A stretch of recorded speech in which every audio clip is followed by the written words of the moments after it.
এক কঠিন সময় আসবে, সেটা হচ্ছে হাসরের ময়দান। সেখানে কিন্তু আপনি কাউকে চিনবেন না, একমাত্র চিনবেন আমার প্রিয় নবীজিকে। আপনি কিন্তু আমার প্রিয় নবীজিকে 3 জায়গায় পাবেন।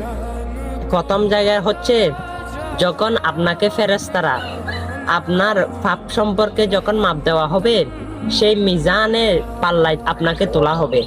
আর আপনি যদি গুনাহগার হন, সেই পাল্লা কিন্তু ভারী হবে। আর ফেরেশতারা আপনাকে ধরে নিয়ে জাহান্নামের দিকে নিয়ে যাইতে থাকবে। তখন আমার প্রিয় নবীজি দেখবে, আপনাকে ডাক দেবে। তখন ফেরেশতাকে জিজ্ঞেস করবে, এ ফেরেশতা, আমার উম্মতকে কোথায় নিচ্ছ?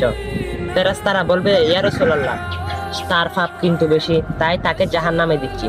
তখন আমার প্রিয় নবীজি আপনাকে আবার নিয়ে আসলো, এসে মিজানের পাল্লায় তুললো।